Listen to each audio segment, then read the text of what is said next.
See, the whole transition was to get us to Zion anyway. The beginning was only confirming that something had already been completed, but we have to go through the process. I'll do that, Holy Spirit. All right.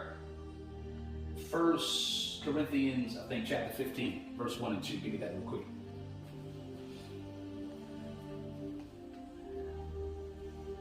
Write these principles down because they're going to help you to tap into the deeper mystery of God's word. You're recording this, right?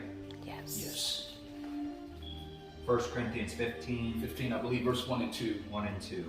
Moreover, brethren, I declare to you the gospel, which I preached to you, which also you received, and in which you stand. No, that's not it. I'm looking for where it talks about the first man, Adam, was a living soul. And the last Adam was a life-giving spirit. I know it's chapter 15, I'm not sure on the verse. Okay, so preach to you. 45. 45? Yeah.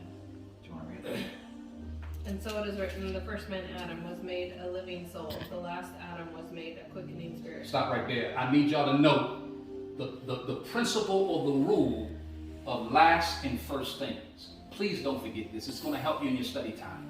If you understand the principle or the order of things, revelation will explode.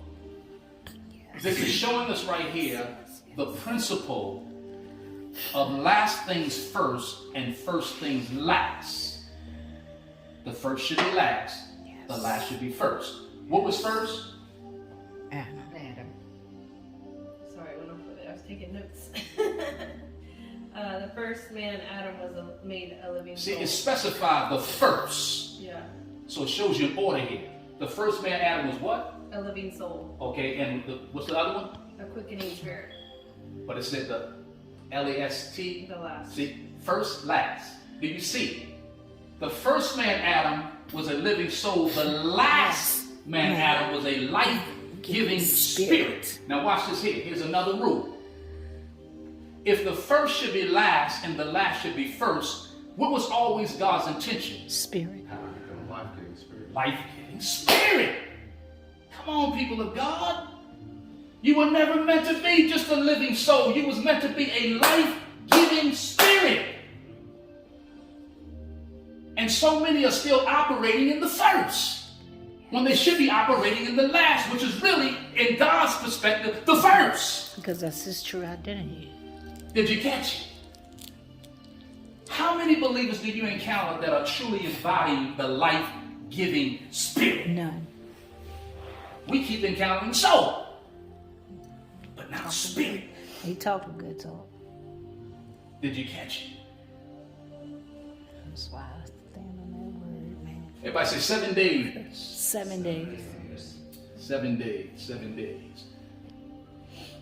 Prophetically, the first 4 days is reference to man's redemption after the fall. Okay. 4 days before the cross. Everybody say 4 days before the cross. 4 days before the cross. Why? Here's the like-as principle. It's spoken of in Peter.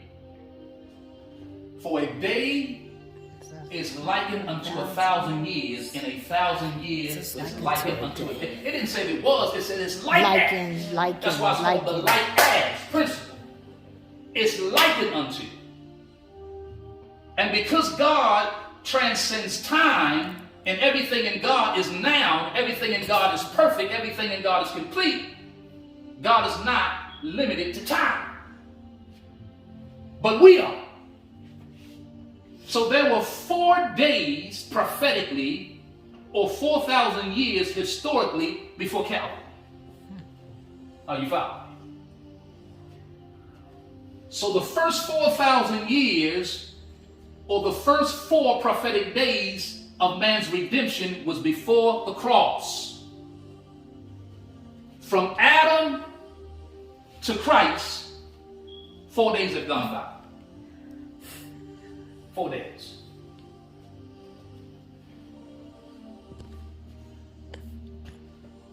Since the resurrection, or the crucifixion, the burial, and the resurrection, we're now on the opposite side of the cross. Which means there remains how many days? 3. 3 days. 3 days in what? 3 days in grace. 3 days in grace. What day y'all believe we're living in right now as the church? We're in the last hour.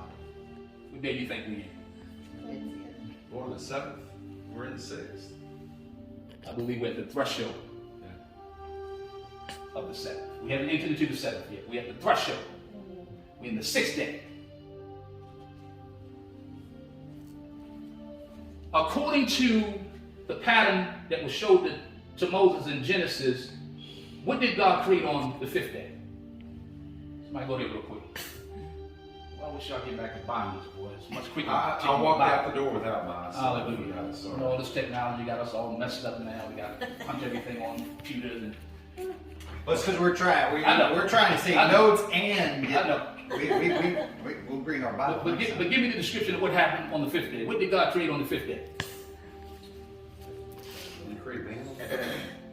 No, man came on the 6th day. 6 days. Oh, okay, sorry. What did God create on the 5th day? Was it the heavens? Now read it to me. All right. I don't need you guessing. This stuff is being recorded. Let's make sure the audience is getting right information. Okay, here we go. What did he create, man? Then God said, let the waters abound with an abundance of living creatures, and let birds fly above the earth across the face of the firmament of the heavens.